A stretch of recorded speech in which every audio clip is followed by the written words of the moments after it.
بسم الله الرحمن الرحيم الحمد لله رب العالمين الحمد لله الذي هدانا لهذا وما كنا لنهتدي لولا أن هدانا الله أشهد أن لا إله إلا الله وحده لا شريك له وأشهد أن محمدا عبده ورسوله اللهم صل على محمد وعلى آل محمد كما صليت على إبراهيم وعلى آل إبراهيم إنك حميد مجيد اللهم بارك على محمد وعلى آل محمد كما باركت على إبراهيم وعلى آل إبراهيم إنك حميد مجيد ورضى اللهم عن الخلفاء الراشدين والصحابة أجمعين ومن تبعهم بإحسان إلى يوم الدين أما بعد السلام عليكم ورحمة الله وبركاته.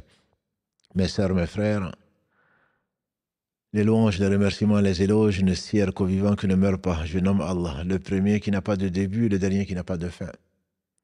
L'apparent, le dominant sur toute chose, le subtil, le bien informé.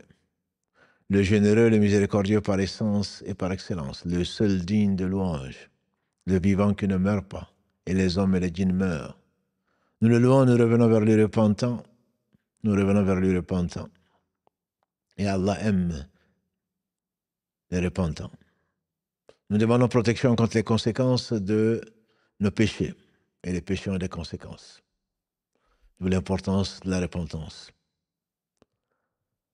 Et nous demandons protection contre les conséquences de nos péchés et les tendances de l'âme. Et l'âme ordonne le mal, hormis celle à qui Allah a fait miséricorde. Qu'Allah nous fasse miséricorde. Celui qui Allah guide, nul ne saurait l'égarer. La voie droite est celle qu'Allah a tracée pour les gens qu'il a agréés. Et celui qui est privé de sa guidée, nul ne saurait lui montrer le droit chemin. Ce sont soit des gens qui ont couru sa colère par manque de volonté de suivre la voie droite, soit les gens qui l'ignorent tout simplement et qui suivent leur passion. Bienvenue donc dans ce jardin du paradis, comme le disait Mohammed sallallahu alayhi wa sallam, qu'Allah bénisse ce prophète, sa famille, ses compagnons, tous ceux qui les auront suivis dans le droit chemin et nous fassent l'honneur d'en faire partie. Celui qui disait, si vous passez à côté du jardin du paradis, asseyez-y ou profitez-en. Ou comme il a dit Anas ibn Malik, radiyallahu ta'ala anhu. Ce jeune garçon qu'Allah a éprouvé et qui était au service de Mohammed sallallahu alayhi wa sallam, jeune Ansar, l'un des derniers survivants des compagnons du prophète sallallahu alayhi wa sallam. En tout cas, on le compte parmi ceux qui sont morts le plus tard, un dernier, en tout cas parmi les compagnons du prophète sallallahu alayhi wa sallam. Il a dit, je suis resté 10 ans au service du prophète sallallahu alayhi wa sallam, en étant au service d'Allah subhanahu wa ta'ala. Jamais pour une chose que j'ai faite, il m'a dit pourquoi tu l'as faite. Jamais pour une chose que je n'ai pas faite, il m'a dit pourquoi tu l'as pas faite. Et il avait le meilleur des comportements. Sallallahu alayhi wa sallam. Qu'Allah nous donne ce comportement, le meilleur. Il a dit ceux qui seront les plus proches de moi au jour du jugement dernier. Ce seront ceux qui auront fait manifester donc le meilleur comportement vis-à-vis de qui? Avant tout vis-à-vis d'Allah subhanahu wa ta'ala. Celui qui t'a créé, qui a pourvu à tous tes besoins. C'est lui qui t'a permis de survivre jusqu'au moment où il a estimé, subhanahu wa ta'ala, que tu devais revenir à lui et nul ne saurait s'opposer à son décret pour ensuite qu'il te récompense, soit par miséricorde, en illuminant ta tombe avant de te faire entrer dans son paradis, qu'aucun œil n'a vu, aucune oreille entendu parler, dont même l'imagination n'est passée dans l'esprit de personne, ou alors te faire subir les conséquences de tes péchés, puisque tu n'es pas revenu repentant. Revenons encore à la repentance. Allah subhanahu wa ta'ala dans son livre, sa parole incréée, dit dans le verset 133 de la sourate 3, donc facile à retenir. Sourate 3, verset 133, وَسَارِعُوا إِلَى مَغْفِرَةٍ مِّن رَبِّكُمْ وَجَنَّةٍ عَرْضُهَا السَّمَاوَاتُ وَالْأَرْضُ وَأُعِدَّتْ لِلْمُتَّقِينَ. وَسَارِعُوا, précipitez-vous, concourez au pardon de votre Seigneur et un paradis qui est plus vaste que les cieux et la terre, qui a été réservé à qui? Aux craignants Dieu, aux pieux.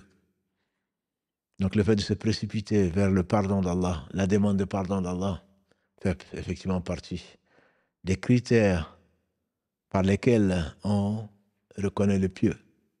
Et le plus pieux, bien sûr, c'est Mohammed sallallahu alayhi wa sallam qui disait « Oh, vous les gens, et revenez vers Dieu repentant et demandez-lui pardon. » Wallahi, disait-il, et il ne jurait pas pour rien. Wallahi, je reviens vers lui, je lui demande pardon 100 fois par jour dans la version de Muslim, plus de 70 fois par jour dans la version de l'imam al-Bukhari, les deux bien sûr n'étant pas contradictoires.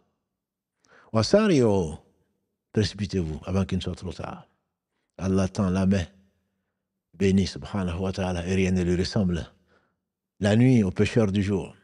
Et voilà la nuit arrivée chez nous, aux pécheurs du jour, toute la journée. Beaucoup ont oublié Allah subhanahu wa ta'ala, sauf par sa miséricorde, les gens qui sont revenus 4 fois, 5 fois, pour lui rendre grâce. Et d'autres qui n'ont pas pu le faire à cause d'une excuse et qui ont multiplié son rappel, qui vivifie les cœurs. Le thème donc de notre nouvelle série, la vivification des cœurs.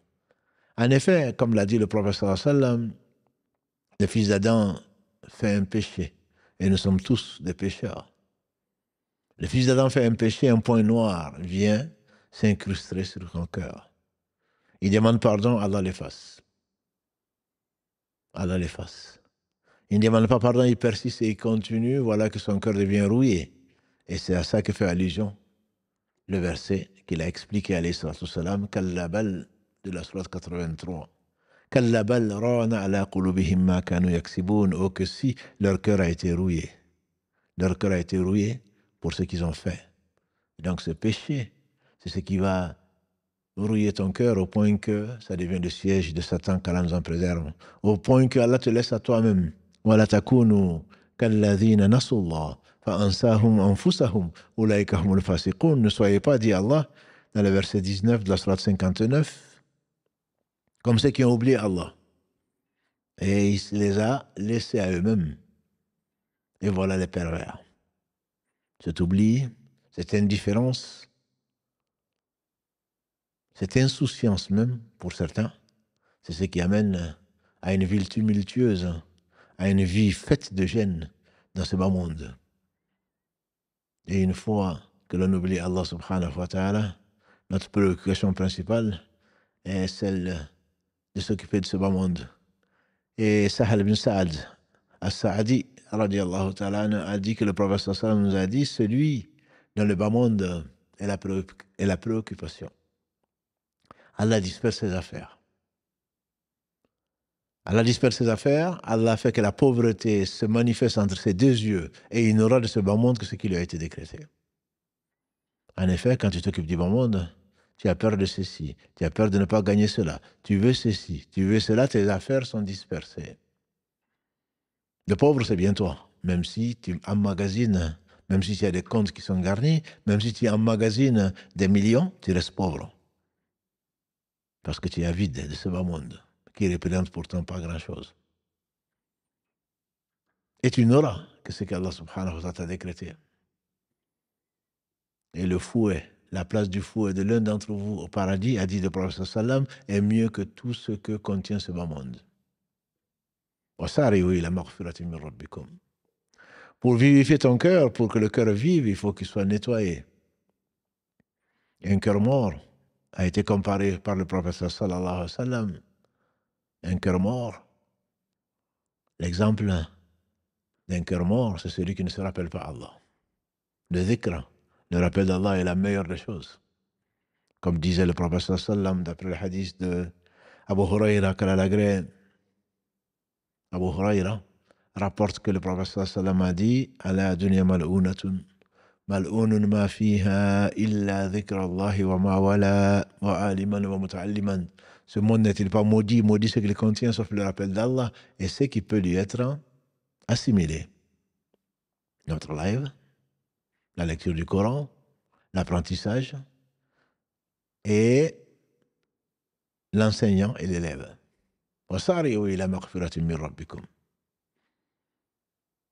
Concourez au pardon de votre Seigneur. Al-Ghafour, celui qui est pardonneur. Al-Ghaffar, le grand pardonneur. Connaître les attributs d'Allah subhanahu wa ta'ala, c'est en tenir compte, pas seulement les réciter, mais également que ceci descend dans le cœur quand tu sais que ton Seigneur pardonne tous les péchés.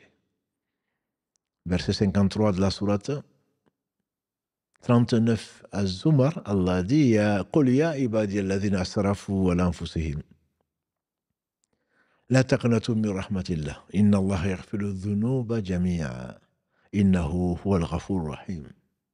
Dis à mes serviteurs qui se sont fait outragement tort. Dis, ô mes serviteurs qui se sont fait outragement tort.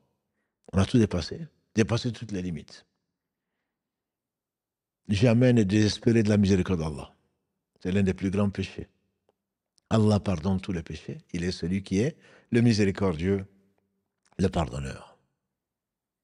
N'as-tu pas vu que les plus grands pécheurs, et je cite parmi eux Pharaon, Allah dit à son prophète, à ses prophètes Moussa et Haroun, allez-y voir Pharaon et dites-lui une parole douce. Qawlan layyina, une parole gentille, une parole bienveillante. Peut-être que la'allahu yatadhakkar aw yakhsha. Il s'est pris pour Dieu. Peut-être que il va revenir. Peut-être qu'il va se rappeler qu'il n'est qu'une créature. Ou alors peut-être qu'il va craindre la rencontre de son Seigneur, subhanahu wa ta'ala. N'as-tu pas vu, et c'est une très belle remarque, de l'imam Al-Hassan al-Basri, qu'Allah fasse miséricorde, un des imams de la deuxième génération, en s'agissant, commentant la sourate al-Ukhdud 85, où Allah subhanahu wa ta'ala, qui est traduite, la sourate al-Ukhdud, la sourate où Allah subhanahu wa ta'ala parle des gens de Ukhdud plutôt, quand il dit Inna alladhina fatanu al-mu'minin wal-mu'minat thumma lam yatubu falahum adhabu jahannam wa lahum adhabu al-hariq. Ceux qui tentent, ceux qui persécutent les croyants, fatanu al-mu'minin wal-mu'minat thumma lam yatubu, et qui ne sont pas revenus repentant à Allah, il leur promet l'enfer. Et Al-Hassan al-Basri disait, on lui fait dire, quel Seigneur merveilleux. Ils persécutent, ils sont injustes, ils torturent ses alliés. Et voilà qu'il les appelle à quoi? Il les appelle au retour vers lui. On attendrait quoi, nous? Quelqu'un qui s'en prend à ta famille, à tes alliés. Bien entendu, ta réaction serait minimum de lui souhaiter du mal, sinon, au moins, sinon te venger si tu peux. Ce n'est qu'après que Allah nous dit que sa vengeance est terrible. Inna batasha rabbika la shadid. La saisie de ton Seigneur est terrible. Mais avant, jusqu'à ce que l'âme monte au gosier. Abu Huraira, radiallahu ta'ala anhu, dit donc que Allah subhanahu wa ta'ala, que le prophète sallam a dit, Allah subhanahu wa ta'ala tend la main la nuit au pécheur du jour pour lui pardonner, le jour au pécheur de la nuit pour lui pardonner jusqu'à ce que l'âme atteigne le gosier ou jusqu'à ce que le soleil se lève son occident, c'est-à-dire à partir de ce moment, il n'y aura plus de taouba. Allah n'accepte plus la taouba. Celui qui a tué 99 personnes, Allah ne l'a pas laissé à lui-même. On l'a rappelé la semaine dernière. Allah lui a inspiré comme il a fait au premier homme qu'il a créé, Adam alayhi salam. Il a fait aimer le retour vers Allah. Alors qu'il a tué 99 personnes. Et il vient chercher, il vient voir quelqu'un. Hadith rapporté par les deux, Al-Bukhari et Muslim, qu'Allah leur fasse miséricorde. J'ai tué 99 personnes, est-ce que Allah peut me pardonner? C'est ignorant? On va lui dire non. 99 c'est trop, il avait bien raison. Même une âme c'est trop, sans raison. C'est une âme, celui qui tue une âme, dit Allah subhanahu wa ta'ala dans la sourate 5, Al-Ma'ida, la table servie, verset 32. C'est pour cela qu'on a prescrit aux fils d'Israël que celui qui a tué une âme, sans raison, c'est comme s'il avait tué l'humanité entière. Là, il en a tué 99. Donc cet ignorant de son Seigneur pense, ne connaît pas son Seigneur donc et affirme ce qu'il ne sait pas. Et cet homme dit, puisque s'il en est ainsi, pourquoi je ne veux pas? Pourquoi je vais m'arrêter à 99? Je complète à 100. Il tue celui-là. Néanmoins, la miséricorde d'Allah est parfaite et incommensurable. C'est pas qu'elle est immense. Allah lui inspire à nouveau, après avoir tué 100 personnes, Allah lui inspire à nouveau le retour vers lui. Et on ne peut revenir vers Allah que si Allah revient vers nous. Lui qui n'est jamais absent. Il va demander à un homme de science. Ne craignez vraiment Allah que les savants. C'est Allah qui l'affirme, subhanahu wa ta'ala, surat 34, verset 28. Innama, en réalité, ne craignez vraiment Allah, yakhshallaha min ibadihi, parmi toutes ces créatures, al-ulama, les savants. Et donc, il va y avoir un savant qui va lui dire, il va lui poser la question, j'ai tué 100 personnes. Est-ce qu'Allah va me pardonner? Il va dire oui, à condition que tu sois sincère dans ton repentir. Va dans telle ville où les gens font du bien. Comme quoi, l'environnement est déterminant, comme nous l'a enseigné le prophète sallallahu. La bonne compagnie, disait-il, est comme celle du vendeur de musc. Le meilleur parfum, soit il t'en donne, soit il t'en vend, ou au moins tu risques de sentir bon. Quant à la mauvaise, elle est comparable à celle du forgeron. Tu as beau vouloir adorer Allah, tu as beau vouloir t'éloigner des péchés, si tu es avec des gens insouciants, indifférents, inconscients, très certainement tu risques de les accompagner. Tu risques de les accompagner. لُعِنَ الَّذِينَ كَفَرُوا مِنْ بَنِي إِسْرَائِيلَ على لسان داود وعيسى بن مريم ذلك بما عصوا وكانوا يعتدون كانوا لا يتناهون عن منكر فعلوا لبئس ما كانوا يفعلون. Allah dit dans la sourate encore 5, verset 82, les non-croyants parmi les fils d'Israël ont été maudits par la bouche de Daoud, le prophète David, et Isa ben Maryam, Jésus fils de Marie. Parce qu'ils ont désobéi à Allah, ils n'interdisaient pas le blâmable qu'ils faisaient. Quel mauvais comportement. Et le prophète sallam nous a dit, c'est parce que les savants parmi eux interdisaient le blâmable, ordonnaient le bien. Mais comme personne aussi peu ne leur obéissait, ils ont fini par se taire, ils ont fini par rester avec eux. Mauvaise compagnie. Et Allah a voulu que ces deux prophètes, alayhi salam, les ont maudits.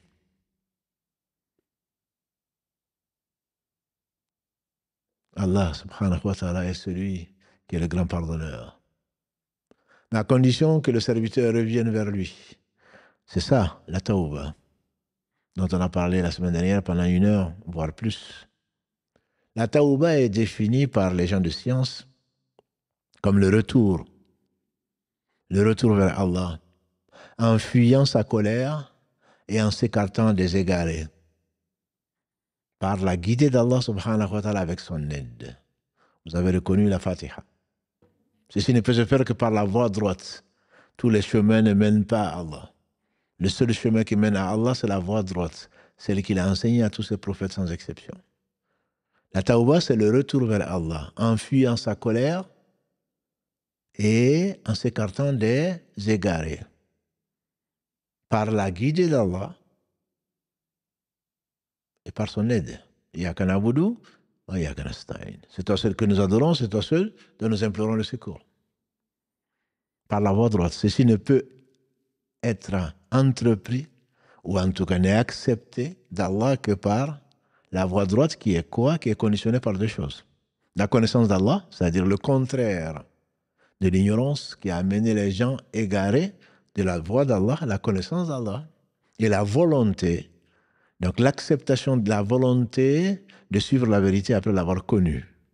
La connaissance d'Allah conduit à la connaissance de la vérité. Et non l'égarement, qui est le contraire de l'égarement. Et la volonté de suivre la vérité est le contraire des gens, de la position des gens qui connaissent la vérité, qui ne la suivent pas. Et ils sont nombreux dans notre communauté. Beaucoup de gens qui pensent connaître Allah, en tout cas, ils connaissent la vérité. Qui se proclament musulmans, ils le sont peut-être.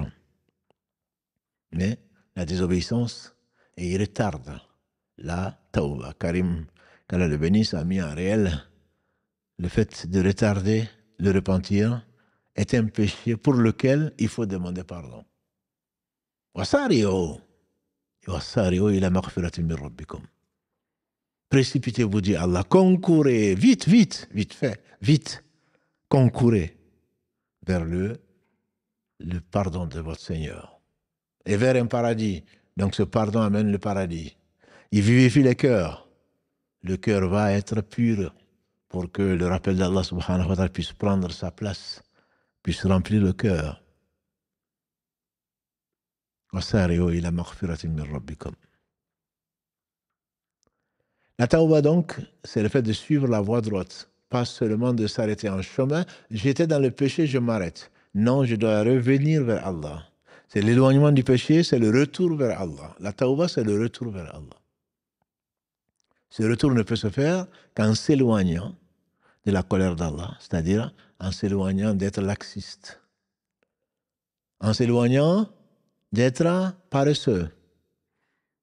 Oh Allah, j'ai été fautif, j'ai été injuste vis-à-vis de moi-même, maintenant je le reconnais et je suis prêt à réparer ma faute. Et en suivant ce que tu as révélé comme guidé à ton prophète Mohammed sallallahu alayhi wa sallam ainsi qu'aux autres prophètes.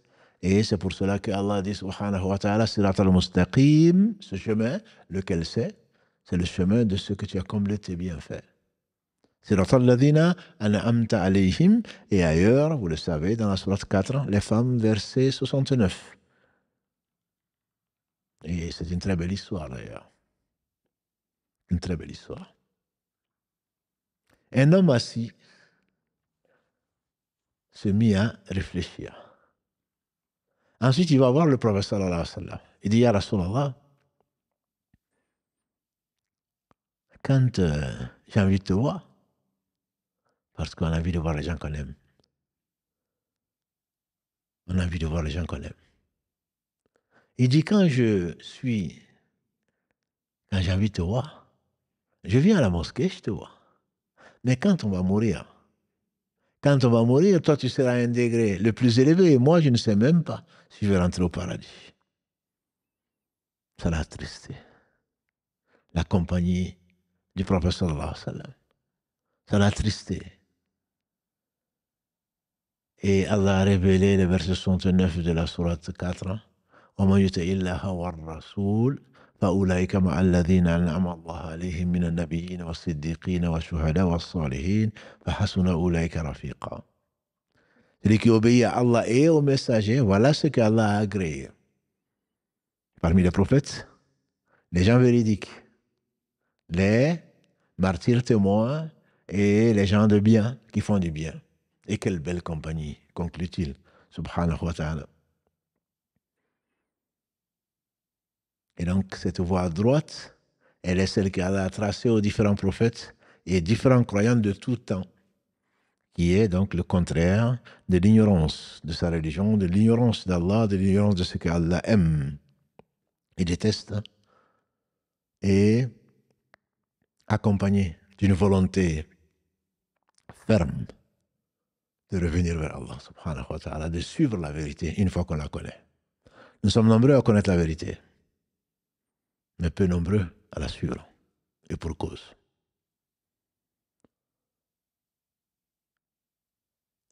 Comment on va traduire Tawba? C'est pour cela que le titre de cet épisode, c'est Au-delà du repentir.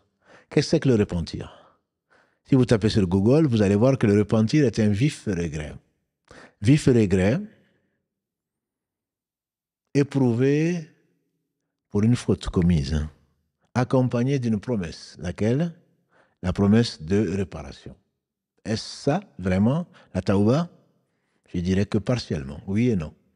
Parce que la Tawba, c'est effectivement d'arrêter le péché, de regretter. Donc le vif regret est là.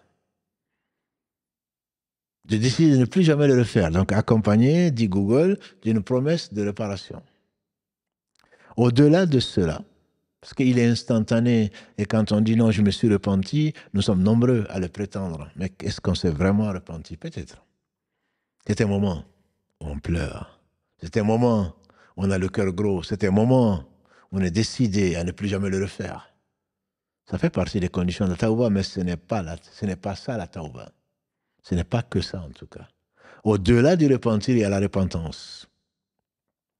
La repentance, dit le dictionnaire, c'est la volonté personnelle et sincère d'assumer les conséquences d'une faute commise et donc, en même temps, d'une faute commise accompagnée donc d'une décision de ne plus revenir à cette faute-là. La repentance, c'est une volonté personnelle et sincère d'assumer de manière responsable, dit Google, les conséquences d'actes condamnables commis et s'engager à ne plus les perpétrer. Là, c'est déjà une volonté. Une volonté, on disait, il ne faut pas s'arrêter à la volonté instantanée, il faudrait que ce soit une résolution qui ne suffit pas, il faudrait une détermination. C'est trop théorique. Vous allez me dire, j'aimerais juste illustrer mon propos aujourd'hui par des exemples concrets. Ce n'étaient pas des prophètes. Juste Allah a voulu les laisser pour qu'on les prenne comme exemple.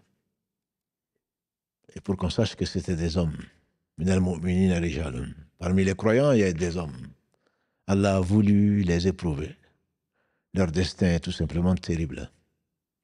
Mais c'est des très beaux exemples que nous a cités le professeur Sallam et d'autres qui ont raconté eux-mêmes leur exemple. Quand on parle de Tawbah, je ne peux pas ne pas penser à Ka'b bin Malik, radiallahu ta'ala. Qui c'est qui est Ka'b bin Malik? Très peu. Peut-être qu'en Guinée, on l'appelle Kaba. Peut-être ailleurs, on l'appelle autrement. Ka'b ibn Malik. C'est un compagnon du prophète sallam, c'était un Ansar. Son fils Abdallah ibn Ka'b ibn Malik, c'est lui qui raconte ce hadith qui est consigné dans les deux authentiques, Al-Bukhari et Muslim. Ce hadith est raconté par, si on peut parler hadith, ce récit est raconté par son fils. Vous pouvez le trouver facilement, si vous n'avez pas le Bukhari et Muslim, dans Riyad al-Salihin, c'est le hadith numéro 21. Ka'b ibn Malik dit que il y a eu une épreuve, l'épreuve de la bataille de Tabouk, bataille qui n'a pas eu lieu en réalité. Le prophète sallam, quand il allait affronter l'ennemi, généralement il ne le disait pas. Là, les Byzantins et leur empereur Héraclius se sont alliés avec les Ghassan, des Arabes polythéistes, pour envahir Médine. Et le bruit courait, le stress montait. D'ailleurs, le frère Omar ibn Khattab, frère qu'Allah lui a donné parmi les Ansar, que le prophète sallam lui avait désigné, quand il est venu frapper à la porte de Omar une nuit, Omar s'est levé et dit: qu'est-ce qu'il y a? Est-ce que ce sont les Byzantins qui sont arrivés sur Médine? Il a dit non, c'est plus grave que ça. Donc le réflexe, quand on entendait une catastrophe entre guillemets annoncée, c'était que les Byzantins envahissent Médine. Et le prophète sallam, sur l'inspiration divine, il ne parlait pas de lui-même, il a décidé d'aller les affronter, de ne pas les attaquer, de ne pas les attendre à Médine. Il a levé une armée de 30 000 combattants pour aller attaquer les Byzantins chez eux, entre guillemets, à la frontière de l'actuelle Syrie. Dans une ville ou dans un endroit qui est à côté de Tabouk. Et ceux qui ont fait la Umrah et le Hajj, ceux qui ont fait la Umrah et qui sont passés par Médine, ils voient écrit Tabouk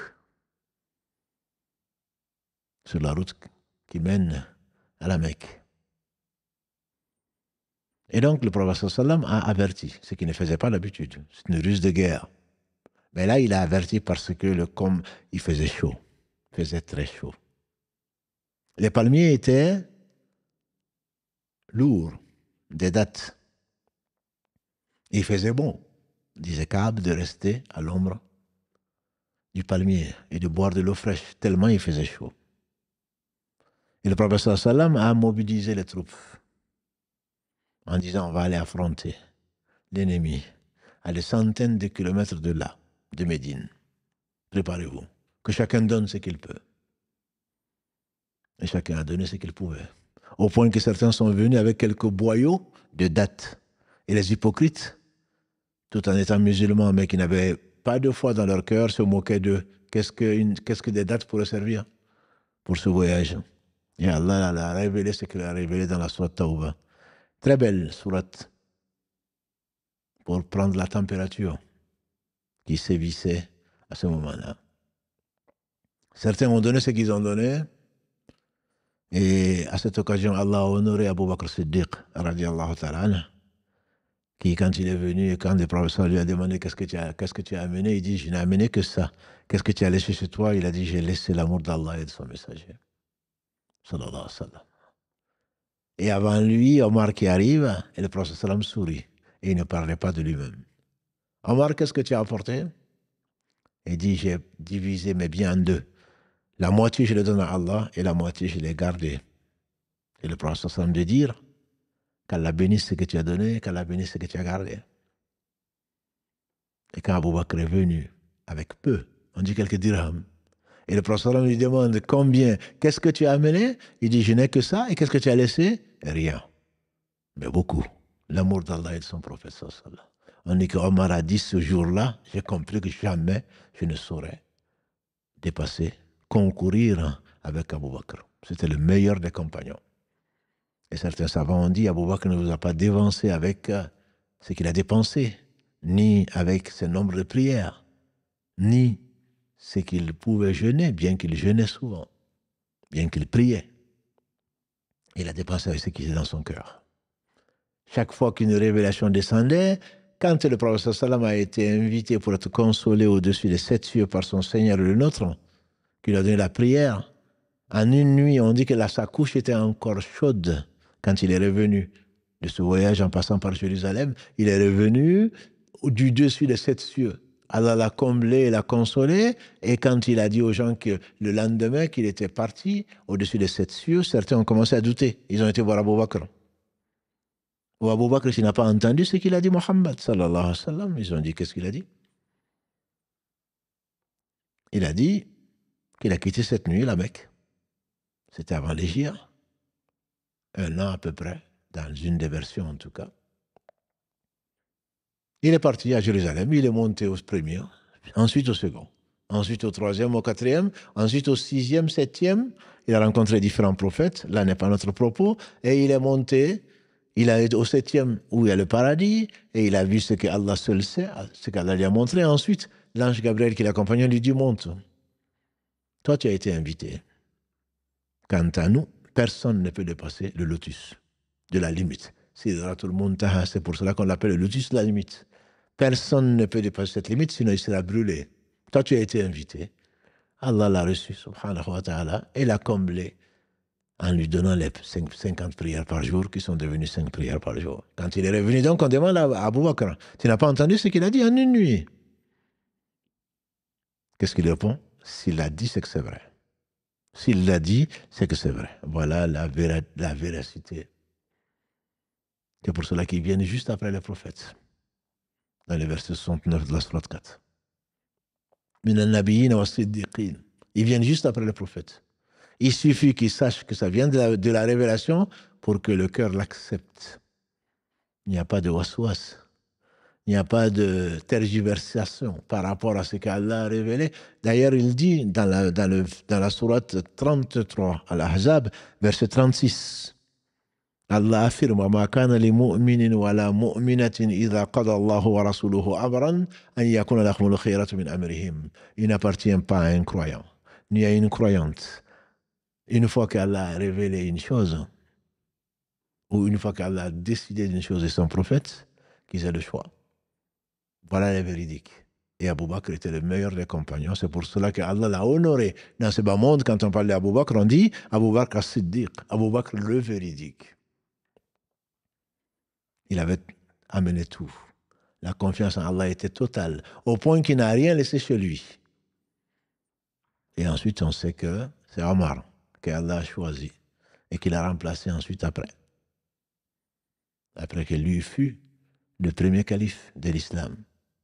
Omar fut le second. Othman ibn Affan, on dit que finalement, il a donné 900 chameaux et 100 chevaux. Mais qu'est-ce que c'est que tout ceci? Ce n'est pas le seul. Abdurrahman ibn Auf, Al-Abbas D'autres ont donné ce qu'ils ont donné. Mais néanmoins, on dit que c'est ce qu'Allah appelle Sa'atul Usra, l'heure difficile. On dit que la route était longue, le climat était lourd, et c'était la canicule. Et ils n'avaient pas assez d'équipement. Au point qu'ils étaient 18 à se partager une monture. 18. Et ils n'avaient pas assez de choses à manger au point que leurs lèvres étaient déchirées parce qu'ils finissaient par faire comme les animaux, manger des feuilles. Ça, c'est les compagnons du prophète sallam. Allah les agrée tous. Allah les a choisis pour accompagner les meilleurs hommes. Et voilà que ce qui les attendait et que Ka'b n'a pas participé à ça. Le prophète sallam donc a dit, préparez-vous pour une expédition qui est à un moment et contre des ennemis, les Byzantins de l'époque, qui c'est la première puissance, on dirait, mondiale à cette époque. Préparez-vous pour aller les affronter, même pas se calfeutrer dans Médine et les attendre. Non, on va les affronter chez eux, entre guillemets. Mais pour l'histoire, comme vous connaissez certainement, Allah a voulu, comme avec Ibrahim, alayhi salatu wassalam. Ils sont arrivés à Tabouk, ils sont restés à Tabouk pendant 25 jours. Les Byzantins ne sont pas venus. Ne sont pas venus. Allah a donné au prophète sallam 5 choses qu'il n'a donné à aucun prophète. Parmi les choses qu'il a données au prophète sallam, c'est la frayeur ou la robe. Quand l'ennemi entendait que Muhammad sallallahu alayhi wa sallam arrivait, son cœur était meurtri. À une distance, Muhammad sallallahu alayhi wa sallam, à une distance de 1 mois de marche. Et ils n'ont pas affronté Muhammad et ses compagnons. Radiallahu ta'ala. Ils sont restés là pendant le temps qu'Allah sait. Ils sont revenus avec l'agrément d'Allah subhanahu wa ta'ala sans avoir combattu. Ça me rappelle mieux que. Ça me rappelle l'allié et celui qui est l'intime d'Allah subhanahu wa ta'ala qui s'appelait Abraham. Quand Allah lui a demandé de sacrifier son fils, il a failli le faire. C'était juste un test. Et il a réussi son test. Les croyants ont réussi leur test. Ils ont été jusqu'à Tabouk pour affronter un ennemi combien de fois plus. On dit qu'ils étaient estimés à des centaines de milliers de combattants. Contre 30 000 combattants était l'armée la plus nombreuse qui a été levée par le prophète sallallahu alayhi wa sallam. Ils sont revenus avec l'agrément d'Allah, comme Abraham a eu l'agrément d'Allah, qui lui a valu l'honneur qu'Allah lui a accordé, et ensuite Allah lui a demandé de construire cette maison. Quand tu penses que tout est terminé, quand tu penses que c'est fini, ce n'était qu'un test. Allah ne charge aucun homme au-dessus de ce qu'elle peut supporter. Ce n'était qu'un test. Ils ont prouvé leur sincérité. Et Allah les a agréés. Ka'b al-Malik, comme les autres, devait se joindre à cette armée-là, revenant à Médine. Il devait se joindre à cette armée quand il a dit « Je n'ai jamais été aussi riche. Je n'ai jamais été aussi riche que pendant cette période, j'avais 2 montures. » C'est comme si on disait aujourd'hui, j'avais 2 voitures de luxe ou j'avais 2 voitures. Quand les gens n'en avaient même pas. J'avais 2 montures. Il avait des palmeraies. Et puis il s'est dit, il voyait les gens s'activer au marché de Médine. Il s'est dit, moi, quand je veux, je pars. Quand je veux. Parce que j'ai tout. Mais c'est sans compter avec le destin. Sans compter avec l'influence de Satan sur l'homme qui pense qu'il peut faire ce qu'il veut. Vous ne le ferez. Ne retarde pas ton retour vers Allah. Ne retarde pas. Allah peut décréter autre chose. Ka'b, il dit, n'a jamais été riche. Il suffit qu'il décide lui. Non. La hawla wa la quwwata illa billah, tu ne saurais le décider que si Allah l'a décrété.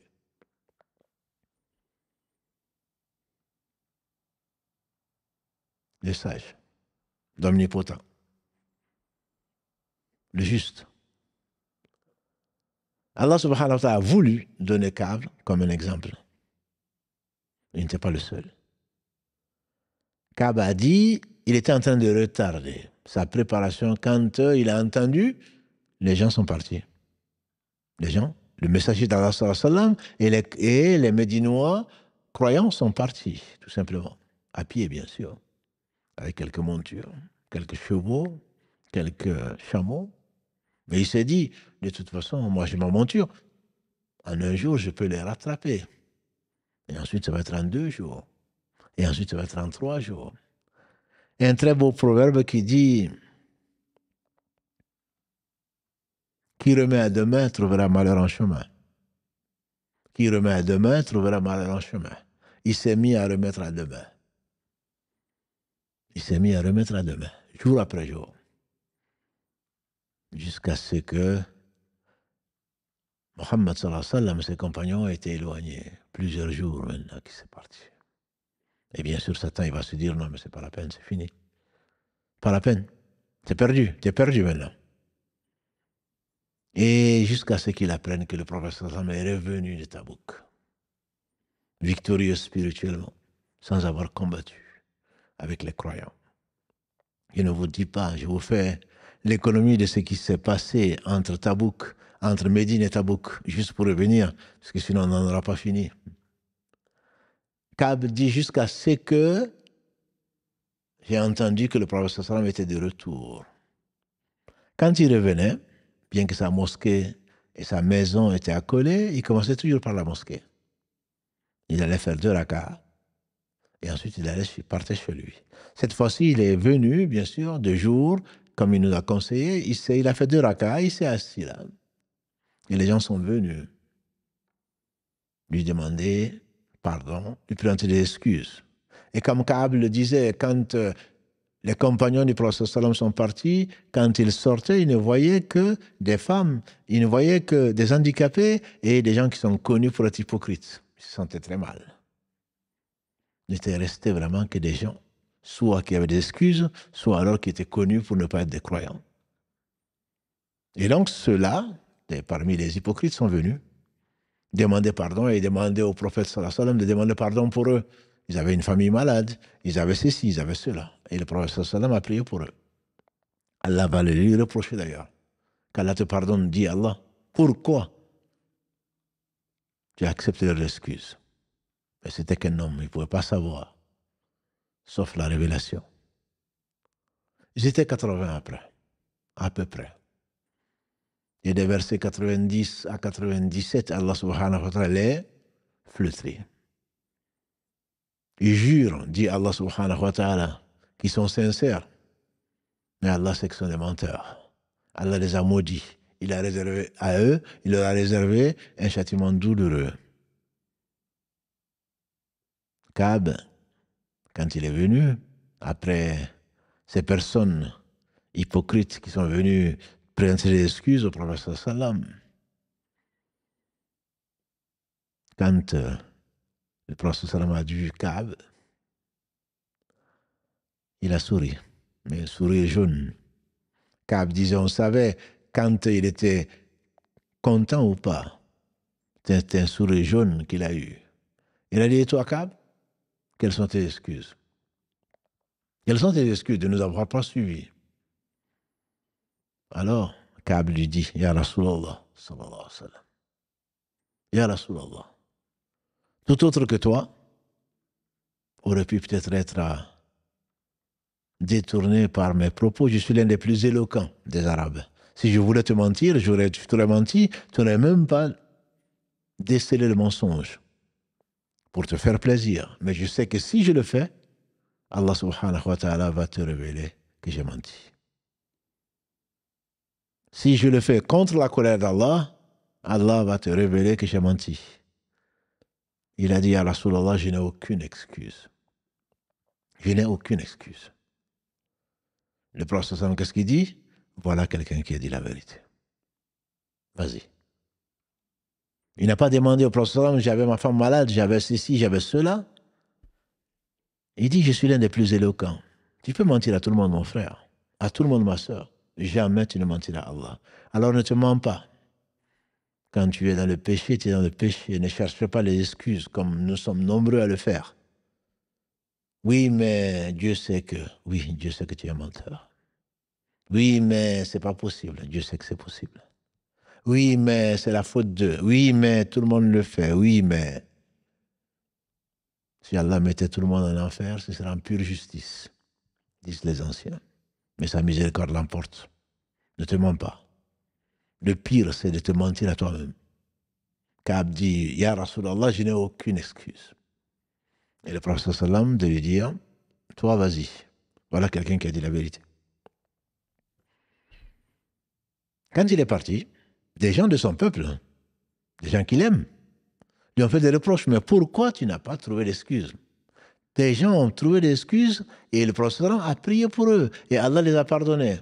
C'est ce que vous pensez, n'est-ce pas?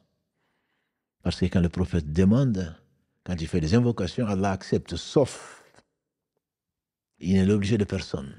À cela, il n'a pas pardonné. Le prophète sallam a demandé à Allah, Allah lui a accordé beaucoup de choses, sauf cela et également quelques autres choses, comme le fait que sa communauté ne soit pas divisée. Allah ne lui a pas accordé cela. Il a décrété 50 000 avant qu'il n'ait créé les cieux et la terre que ce sera comme ça. Comme les autres communautés qui nous ont précédés. Pourquoi passer alors? Pourquoi passer pour demander à Allah subhanahu wa ta'ala par le prophète sallallahu alayhi wa sallam? Lui, il est passé directement par Allah. Et il nous a dit de passer par Allah directement sans intermédiaire. Le prophète sallallahu alayhi wa sallam, c'est le meilleur homme. Mais Allah n'est l'obligé de personne. Allah accepte de qui il veut, quand il veut, par sa sagesse et sa miséricorde. Et voilà que certains de son peuple lui ont reproché. Mais tu aurais pu. Comme on entend aujourd'hui, non mais vous exagérez. Tu aurais quand même pu. C'est bon, tu as fait assez de bien. Surtout Ka'b, tu as fait assez de bien. Tu as fait assez de bien. Tu as participé entre autres à Al-Aqaba. Al-Aqaba, c'était avant l'Hégire. Quand les compagnons du prophète sallam étaient persécutés, que le prophète sallam se promenait dans les foires pour appeler les gens à Allah subhanahu wa ta'ala, pas pour acheter, sinon l'agrément d'Allah. Et que la 11e année, Dieu lui a fait rencontrer 6 des Khazraj, qui font partie donc de ceux qui vont devenir les Ansar d'Allah, qui sont des Médinois. Ils faisaient partie de ces 6 premiers de Médine qui ont prêté allégeance au prophète sallam. C'est ce que dit d'ailleurs Ka'b. Ka'b dit les gens sont fiers d'appartenir, d'avoir participé à la bataille de Badr en deuxième année de l'Hégire, bien que ce soit une excellente caractéristique. Ce n'est pas moindre à mes yeux que d'avoir prêté serment au prophète sallam parmi les premiers de Médine à le faire. Il faisait partie du premier, ensuite du deuxième serment qu'il a prêté au prophète sallam à Aqaba. En une année de différence. Il a fait le premier avec 6. Ensuite, il a fait le second avec 12. Il a prêté allégeance au prophète sallallahu alayhi wa sallam. Et donc, avec tout ça, pas de souci. Dieu va te pardonner, n'est-ce pas, ma soeur? Toi, tu n'as pas vu Aqaba. Tu n'as pas prêté allégeance au prophète sallallahu alayhi wa sallam. Et tu prétends et tu penses que Dieu va te pardonner. Oui, c'est de Badr. Dieu leur a pardonné, comme l'a dit le prophète sallallahu alayhi wa sallam à Omar, qui a traité Ibn Akhtab d'hypocrite parce qu'il a failli. Il a averti les Mécois que le prophète sallam venait. Il a failli. Allah a révélé au prophète sallam et ensuite quand on a retrouvé la trace, la lettre qu'il a donnée à cette femme, on m'a dit laisse-moi l'achever, c'est un hypocrite. Et le prophète sallam a dit, après lui avoir demandé, Ibn Akhtab, pourquoi tu as fait ça? Il dit parce que vous avez tous des parents à la Mecque. Moi, je n'en ai pas chez ma famille. Je voudrais juste faire un signe pour qu'ils ne s'en prennent pas à ma famille. Et le prophète sallam a dit, ce n'est pas un hypocrite. Il a juré à Allah, il a juré au prophète sallam qu'il n'a pas fait parce qu'il n'aime pas l'islam ou qu'il a quitté l'islam. Il a fait simplement parce que il voulait qu'on protège sa famille. Et le prophète sallam a dit, est-ce que tu ne sais pas? Il y a Omar qui l'a fait Badr. Et que Allah a regardé les gens de Badr. Il leur a dit, faites ce que vous voulez, je vous ai pardonné. En effet, il y a des gens qui ont donné tout ce qu'ils avaient, qui ont cru en Allah, et notamment ceux de Badr, et Allah les a honorés. D'ailleurs, l'ange Gabriel, quand il est venu voir le prophète sallam, il lui dit, comment est-ce que vous considérez les gens de Badr? Le prophète sallam lui dit, nous, les gens de Badr, on les considère comme les meilleurs. L'ange Gabriel lui dit, nous aussi, les anges, on considère comme les anges qui ont combattu à Badr. Et dans une des versions, c'est ceux qui étaient au 4e ciel, qui ont combattu à Badr avec les croyants comme les meilleurs anges. Et ce n'est pas parce que toi, tu n'as pas fait Badr pour que tu sois assuré qu'Allah t'a pardonné. Heureusement qu'on n'était pas à Badr. Dieu seul sait qui ou y aurait participé. Bref, les gens lui ont reproché. Des gens sont venus demander au prophète sallam de prier pour eux. Tu aurais pu. Et Allah t'aurait pardonné si le prophète sallam aurait prié pour toi. Il dit, j'ai failli retourner et changer de position. Voilà la foi. Le shaitan qui vient, humain ou djinn, en train de te trouver des excuses, en train de te dire, ouais, mais tu aurais pu, et finalement, n'abandonne pas ceci, n'abandonne pas cette habitude, mais tu es assuré, n'est-ce pas, du paradis. Allah t'aime, sinon, les gens t'aiment, donc Allah t'aime. Oui. Allah sait, si ce n'est pas une épreuve, que tu te prennes pour ce que tu n'es pas. Et Kab ne s'est pas pris pour ce qui n'était pas quand il a demandé. Et alors, est-ce qu'il y a d'autres qui sont dans mon cas? On lui a dit oui, il y en a deux. Murara ibn al-Rabi'a et Hilal ibn Umayya. C'était deux autres qui également ont dit qu'ils n'avaient pas d'excuses. Il dit alors, ça m'a conforté. Parce que c'était deux personnes qui avaient fait Badr. Et donc, c'était des gens qui étaient respectés, respectables. Ils ont fait Badr. Moi, je n'ai pas fait Badr, mais je considère quand même que le fait d'avoir fait le serment d'allégeance au prophète sallam à Aqaba était un honneur qu'Allah m'a accordé. Le prophète sallam dit alors, allez-y, et votre cas dépend d'Allah. Ka'b raconte ça à son fils, qui nous le raconte, consigné dans les deux authentiques. Il dit que le prophète sallam a dit aux gens de ne plus nous adresser la parole. Pendant 40 jours, je me promenais. J'étais le plus jeune. Les autres sont restés chez eux. Ils n'ont pas supporté cet isolement, cette mise en quarantaine, ce boycott, entre guillemets, sur l'ordre d'Allah. Le prophète sallam attendait l'ordre d'Allah avant de leur parler. Il dit, je venais à la mosquée, j'étais jeune, je faisais les marchés, je revenais à la mosquée et je priais avec les gens. Ce n'est pas parce que Allah a décrété que tu étais éprouvé que tu vas décider d'arrêter de prier, ma sœur. Baisse de foi, comme on le dit souvent. Ka'b, il a été éprouvé, personne ne lui parlait. Il circulait dans les marchés, il allait à la mosquée, il priait. Il dit que je me rapprochais du prophète sallam et je le regardais, pour savoir s'il me regardait ou pas. Quand je le regardais, il détournait son regard. Et je venais prier à côté de lui. Et tout en priant, il n'était pas très concentré. Et il essayait de voir si le prophète le regardait ou pas. Il dit, quand je priais, il me regardait. Mais dès que j'ai fini la prière, il détournait son regard. Je le saluais et j'essayais de scruter ses lèvres s'il me répondait. Mais il ne voyait pas qu'il répondait. Bien sûr, il est interdit de couper la parole, ou plutôt de ne pas parler à son frère pendant plus de 3 jours. Sauf si Allah subhanahu wa ta'ala l'a ordonné, c'est une affaire de religion et que la personne devait être sanctionnée comme l'a fait le prophète sallallahu alayhi wa sallam. Mais les croyants, pendant 40 jours, personne ne lui adressait la parole. Vous imaginez? Allah décrit cette situation en disant que la terre aussi vaste qu'elle était devenue pour eux étroite. Ils ne reconnaissaient plus Médine, ils ne reconnaissaient plus leurs amis et leurs frères qui ne leur adressaient pas la parole. Il dit ça a été tellement dur qu'un jour, il a pris le mur. Il est rentré chez son cousin et très proche ami qui s'appelait Abu Qatada. Il dit Abu Qatada, il le salue, il ne lui répond pas. Il dit Abu Qatada, est-ce que tu ne... 2 fois, 3 fois, il ne lui répondait pas. Bien sûr, comme on le sait. Verset 86 de la sourate 4, hein, quand on te salue, rends un salut meilleur, sinon au moins réponds, dit Allah subhanahu wa ta'ala. C'est une obligation de répondre. Sauf si Allah t'interdit, son messager t'interdit de lui parler. La quarantaine. On ne lui parle même pas. À 3 reprises, il le salue, Abu Qatada ne répond pas. Il dit, je t'en conjure par Allah, est-ce que tu ne sais pas que j'aime Allah et son messager?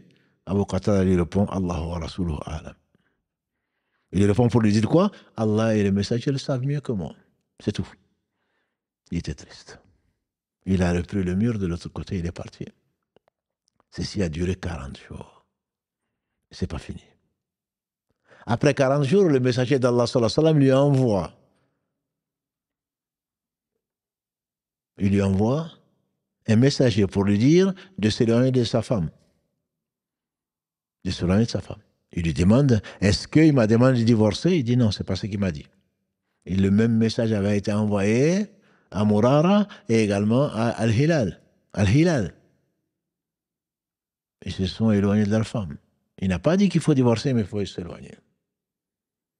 La femme de Hilal, Hilal était un homme plus âgé, a demandé la permission au prophète sallam de le servir au moins. S'éloigner certes, mais est-ce qu'elle peut au moins le servir?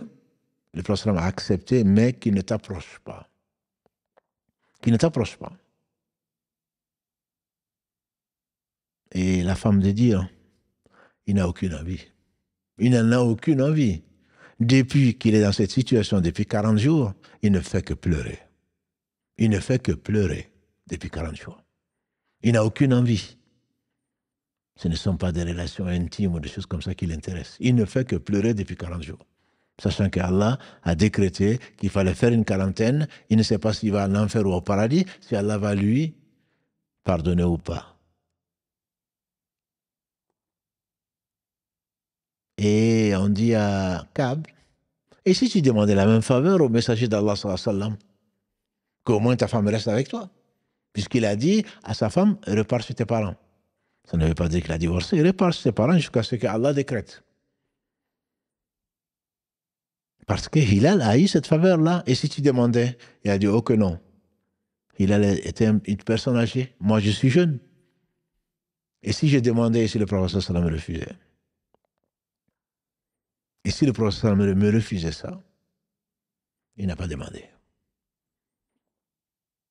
De peur qu'Allah ne l'agrée pas, n'agrée pas une telle faveur, demande telle faveur.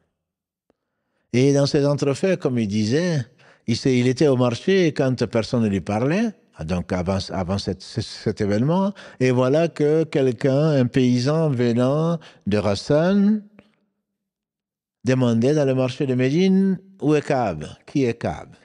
Où est Ka'b? Qui est Ka'b? Les gens lui ont indiqué qui il était. Il a été le trouver et il lui a donné une lettre du roi. Une lettre du roi de Rassan, qui s'était coalisé donc avec Héraclius et les Byzantins pour envahir Médine. Le roi a écrit dans cette lettre, il dit, je savais lire à ce moment-là, il dit, j'ai entendu que ton compagnon, c'est-à-dire Mohammed sallallahu alayhi wa sallam, t'a humilié et t'a mis en quarantaine. Viens chez nous, je vais t'honorer. Allah ne t'a pas humilié. Viens chez nous, je vais t'honorer. C'est ce qui est dans la lettre. L'un d'entre nous, certainement, enfin, probablement, aurait saisi cette occasion d'aller être honoré par les rois de ce bas monde. Et il a pris la lettre, s'est dirigé vers le four, et il a mis la lettre dans le four. Il dit, voilà encore une épreuve d'Allah, subhanahu wa ta'ala.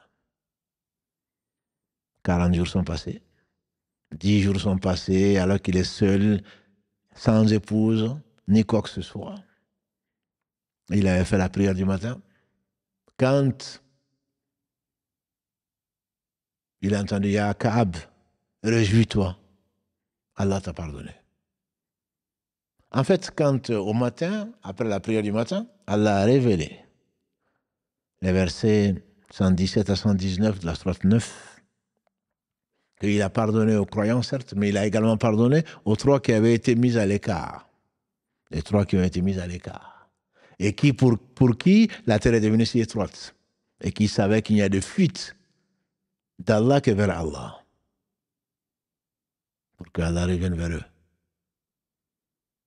Quand la révélation a été faite, les croyants étaient contents que Allah ait pardonné à un de leurs frères.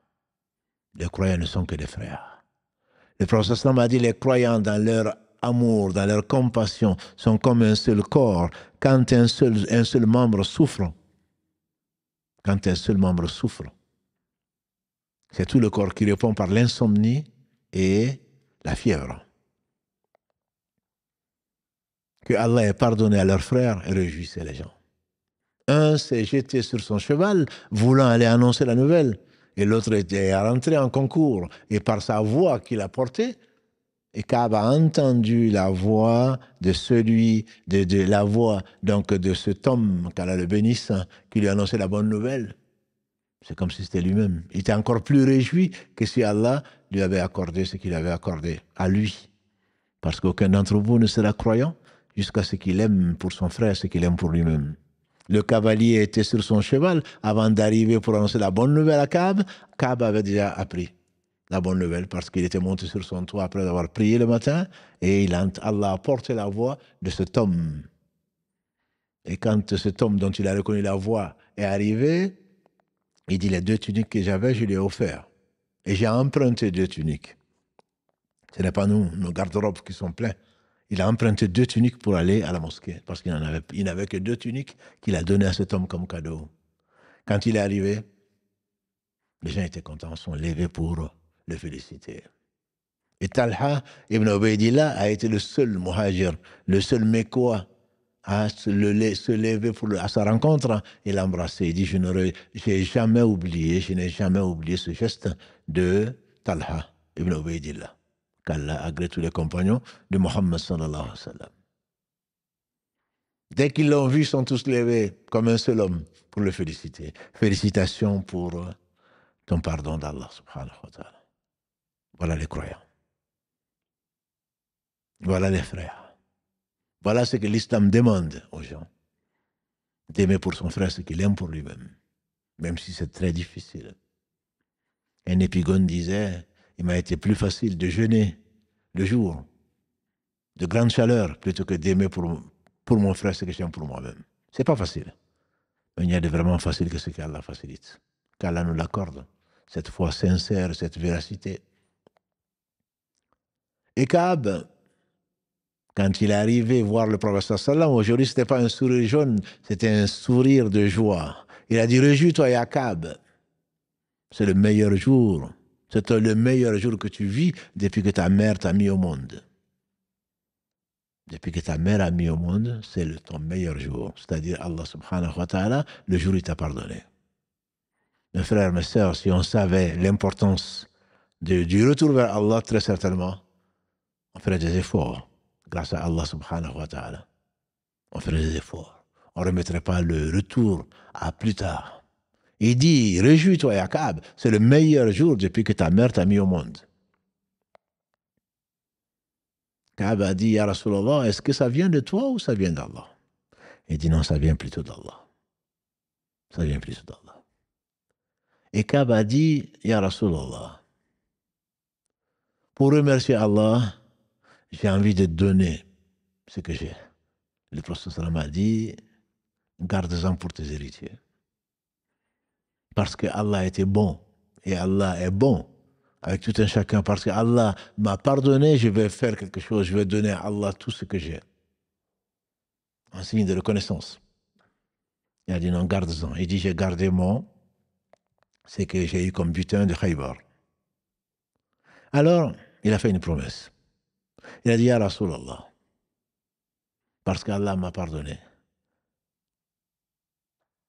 Ce n'est que la sincérité qui m'a sauvé. Depuis que Allah m'a pardonné, à cause de ma sincérité, je prends l'engagement que plus jamais je ne mentirai. Plus jamais je ne mentirai.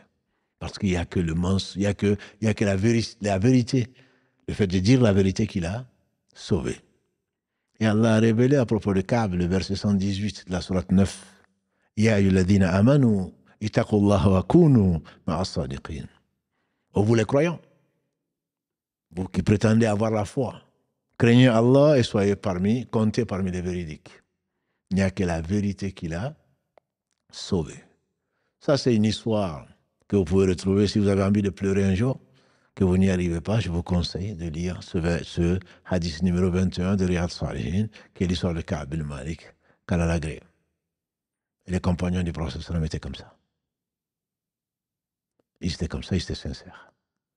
C'est toute la différence entre eux et nous, je dirais. Une autre histoire, parce que je vous en ai promis, j'ai mis les exemples au pluriel. Un homme qui s'appelait Malik, un plutôt qui s'appelle Maïz ibn Malik. Maïz ibn Malik. Il est venu voir le prophète sallam un jour, il a dit à Rasulallah, purifie-moi. Purifie-moi, il a dit au prophète sallam, qui lui dit, retourne chez toi. Demande pardon à Allah et reviens vers lui repentant. Il est revenu le lendemain et dit à Rasulallah, purifie-moi. Puis il fait la même réponse. Retourne chez toi. Demande pardon à Allah et revient vers Allah repentant. La troisième fois, il revient au prophète sallam qui lui dit, Ya Rasulallah, je t'ai dit de me purifier. Le prophète sallam lui dit, de quoi? Il dit, j'ai commis l'adultère. Le prophète alayhi sallam, qui n'a été envoyé que comme miséricorde pour les univers, verset 107 de la sourate 21. Il a été envoyé, wa ma arsalnaka illa rahmatan lil alamin. Nous t'avons envoyé que comme miséricorde pour les univers. Non seulement il n'a pas voulu savoir, jusqu'à ce que 3 fois la personne insiste et il lui dit de quoi? Qu'est-ce qu'il ne veut pas faire le prophète sallam? Il va chercher des gens de sa tribu. La tribu de Maïs, Ibn Malik. Il leur demande est-ce qu'il est fou? Parce que la plume est levée sur 3 catégories de personnes. Le fou, l'enfant jusqu'à ce qu'il soit pubère, et celui qui dort jusqu'à ce qu'il se réveille. Ils ne sont pas responsables de ce qu'ils font. Est-il fou? Ils ont dit non. Il a appelé quelqu'un et il dit sans son haleine, est-ce qu'il a bu? Parce que peut-être qu'il est ivre pour s'accuser de cela. Il sent son haleine, il dit non, non, ça ne sent pas du tout l'alcool. Le prophète sallam lui dit alors, c'est qu'Allah a décrété, c'est certainement le meilleur. 2 ou 3 jours, les gens parlaient de cet homme, Maïs ibn Malik. Hadith rapporté par Bourida, radiallahu anhu, et consigné dans l'authentique des musulmans. Rahmatullahi ta'ala alayhi. Les gens discutaient. Le prophète lui a conseillé il aurait suffi qu'il demande pardon à Allah. C'est entre Allah et lui, etc. Le prophète est sorti 2 ou 3 jours après, et quand il a trouvé les gens en train de discuter de cela, et il ne parlait pas de lui, mais il a dit de quoi vous discutez? Ils ont dit ils sont en train de parler de Maïs. Il dit le repentir. La sincérité du repentir de Maïs, si elle était repartie sur toute la communauté, bien sûr, de Mohammed sallallahu alayhi wa sallam, elle aurait suffi. Une autre dame de la tribu des Ramides, on dit à Ramidi, la tribu des Ramides, est venue trouver le prophète sallallahu alayhi wa sallam. En lui disant, Ya Rasulallah, sallallahu alayhi wa sallam, j'ai commis l'adultère.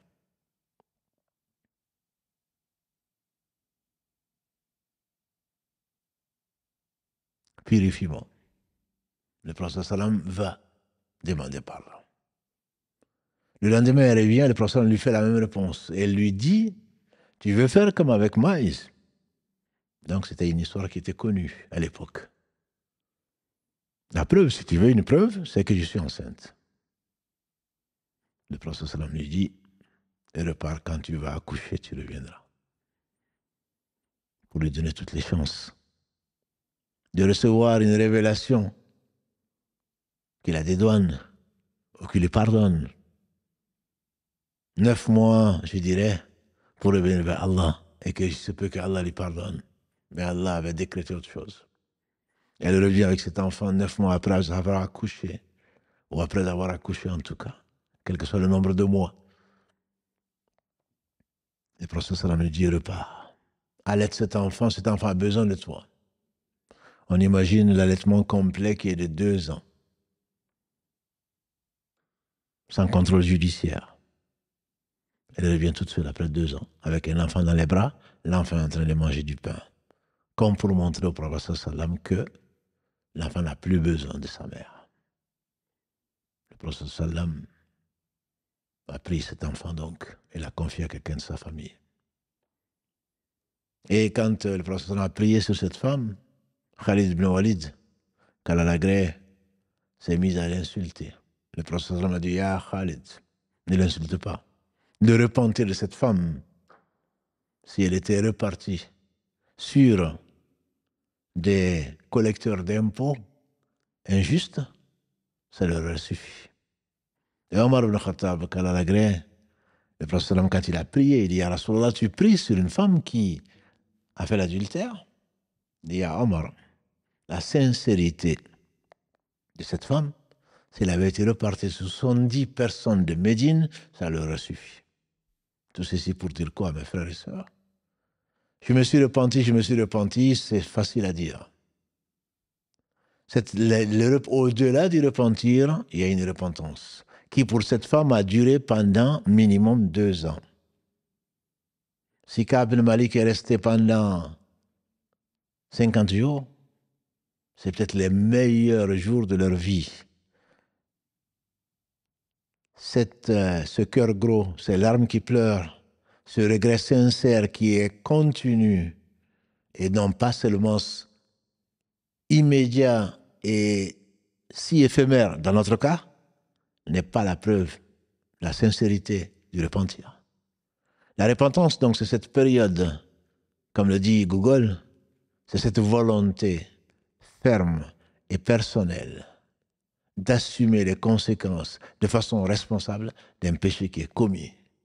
Cette période que tu vois, ma sœur, cette période que tu vois, mon frère, c'est cette période active qui reste, qui prouve ta sincérité. Chaque fois que tu y penses, tu crains les conséquences, mais tu l'assumes.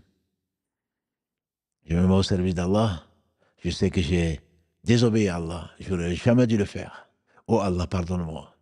Mais si Allah te fait miséricorde par un peu de maladie, un peu de preuve dans cette vie, ne pense pas comme cette sœur qui m'a posé cette question dimanche.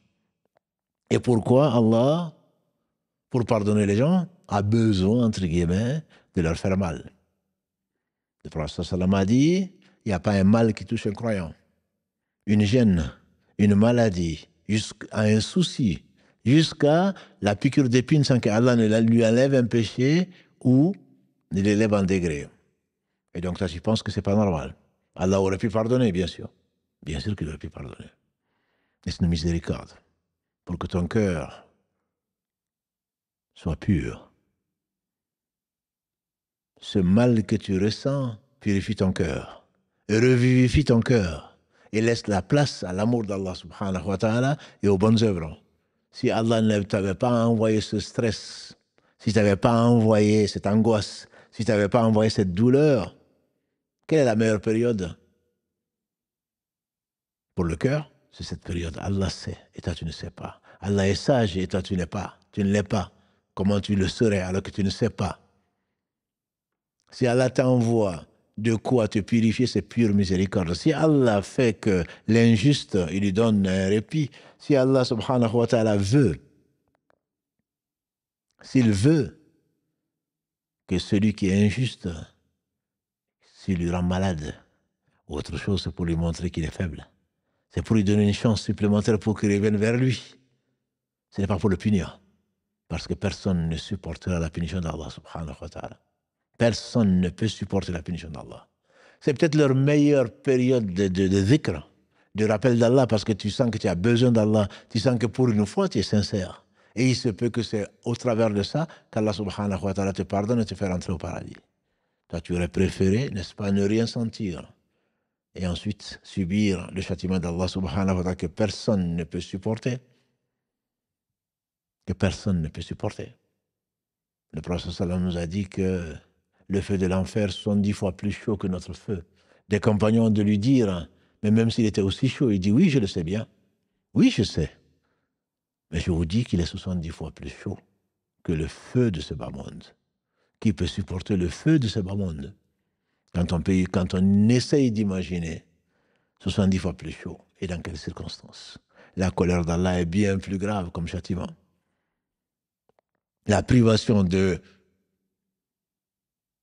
la contemplation de sa noble face est bien plus grave. Est bien plus grave. Et Allah subhanahu wa ta'ala, quand il éprouve ses serviteurs par les péchés, et si on ne faisait pas de péchés, Allah nous aurait détruits, a dit le prophète sallam, nous remplacer par un peuple qui fait des péchés et à qui il pardonne.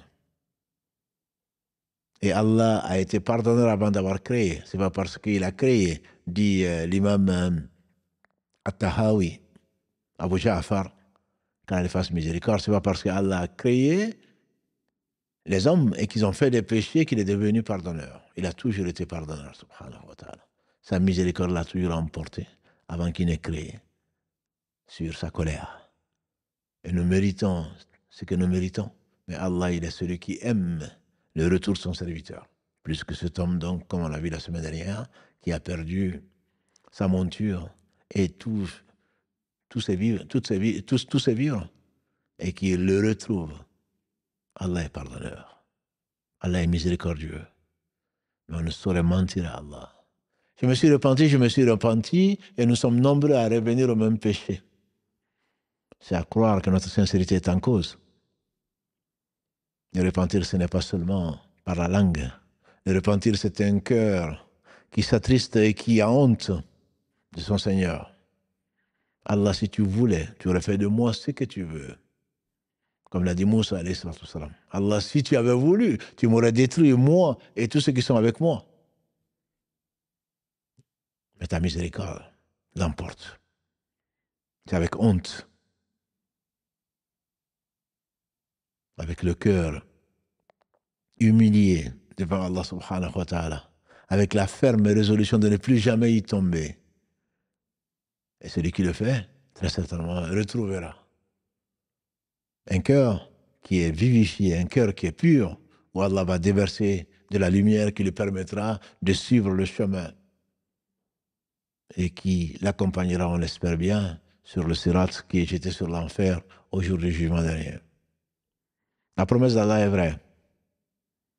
Non seulement Allah pardonne, il est le très grand pardonneur, mais Allah aime les gens qui pardonnent, il les rapproche, comme il l'a fait pour Adam alayhi salam, comme il a promis, et comme il le fait pour ses compagnons et tous les hommes qui sincèrement sont revenus vers Allah dans la repentance, pas que dans le repentir. Et les prophètes alayhi salam, c'était les premiers, et pourtant c'est les meilleurs hommes à aimer revenir souvent, al-inaba, revenir souvent, que ce soit Daoud et son fils Suleiman, comme ils sont donnés dans le Coran comme exemple, que ce soit qui que ce soit. Suleiman, vous vous rappelez, quand il s'est mis à contempler ses chevaux, et quand le soleil allait se coucher, il a dit, voilà, ce sont ces beautés de ce bas monde qui m'ont amené à oublier le rappel d'Allah, à ramener les mois, il a coupé leur jarret. Qatada, qui est un compagnon du prophète sallam, qui a été retardé pour la prière de Asr et qui a raté la prière en groupe, il était tellement sincère qu'il a dit, Ya Rasulallah, c'est ce jardin-là qui m'a éloigné d'Allah, éloigné de son rappel. Il dit, je le donne en sadaqa à Allah subhanahu wa ta'ala. Et ils ont été sincères. Qu'Allah nous accorde la sincérité. Celui qui aime les repentants, qu'Allah revienne vers nous pour qu'on puisse revenir vers lui. Mes frères et sœurs, qu'Allah nous accorde cette sincérité, cette véridicité, cette véracité et qui nous permette de revenir vers lui repentant pour qu'il nous aime. Et Allah n'a besoin de personne. Et Allah subhanahu wa ta'ala, après avoir accordé le repentir, il n'y a pas de faute après le repentir sincère. Mais ceci ne peut se faire qu'en se rappelant Allah. Et les épreuves que nous traversons nous permettent de revenir vers Allah. Le retour vers Allah, c'est l'une des sagesses pour lesquelles Allah nous éprouve, parce qu'on n'aime pas, parce que ce qu'on n'aime pas nous amène à penser à Allah. C'est une des sagesses pour lesquelles les pauvres forment la majorité des gens qui sont au paradis. Parce qu'ils ont peu. Mais ils sont riches de cœur. Parce qu'ils ont peu. Parce qu'ils ne savent pas de quoi demain sera fait. Ils demandent à Allah. Ils comptent sur Allah. Quant à nous, avec les frigos pleins et les congélateurs pleins, on ne se pose pas de questions pour demain. Même pas pour dans un mois. Pour les moyens de transport, pareil. Pour les habits, n'en parlons pas. Comment tu veux dans ces conditions? Sauf ceux à qui Allah fait miséricorde. Comment tu veux que le riche rentre au paradis? Et nous sommes tous riches, je veux dire pauvres. Nous sommes tous riches parce qu'on a une monture, parce qu'on a un endroit où dormir, parce qu'on a de quoi manger. Combien n'ont pas de quoi manger? Combien n'ont pas dorment dans leur voiture ou dehors? Combien meurent sous les bombes? Combien ont perdu des êtres chers? Et pourtant, ils sont peut-être plus proches d'Allah subhanahu wa ta'ala. Événements douloureux, par lesquels Allah subhanahu wa ta'ala les a purifiés avant de les récompenser par sa miséricorde. Qu'Allah nous fasse miséricorde et fasse de notre retour une preuve de notre sincérité, qu'il nous accorde la sincérité et la véracité dans nos propos et dans les actes. Que le repentir ne s'arrête pas à la langue et que le repentir ne soit pas aussi éphémère comme c'est le cas. Et quand on voit que nous revenons au même péché ou encore à d'autres péchés ou en remettant à demain le repentir, c'est que ce n'est pas une tauba nasuha. Allah dit subhanahu wa ta'ala, sourate 66. Et je finirai par là, inshallah. Verset 8.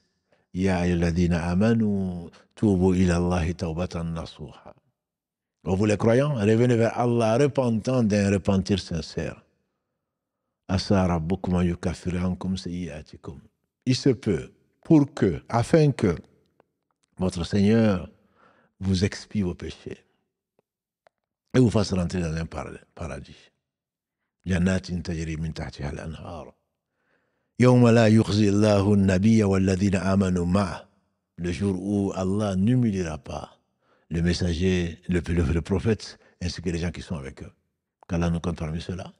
Qu'Allah bénisse ce prophète par lequel il nous a guidés, par lequel il nous a apporté un surcroît de miséricorde, par lequel il nous a lancé la bonne nouvelle aux repentants. Ça dit qu'Allah les aime. Qu'Allah vous aime, mes frères et sœurs. Qu'Allah nous fasse aimer les gens qu'Allah a aimés.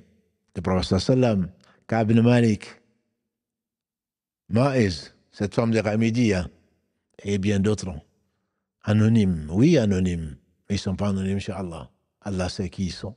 Allah leur a donné la foi. Il a embelli dans leur cœur. Il a fait détester les œuvres blâmables, les choses blâmables, les turpitudes. Il les a fait aimer la foi. Il les a préservés. Il les a rappelés. On espère croyants. Car il leur accorde tous le paradis sous sa satisfaction. Et tu nous accordes l'amour de ces œuvres, dont le rappel d'Allah au travers du repentir sincère, continu et un repentir qui nous amène vers le succès qu'Allah subhanahu wa ta'ala accorde à qui il veut. Barakallahu fikum, subhanakallahumma wa bihamdika, ashhadu an la ilaha illa anta, astaghfiruka wa atubu ilayk. Subhana rabbika rabbil izzati amma yasifun. Wassalamu ala al-mursalin walhamdulillahi rabbil alamin. Notre prochain rendez-vous donc, c'est samedi à 22h. Qu'Allah vous bénisse. Wassalamu alaikum wa rahmatullahi wa barakatuh.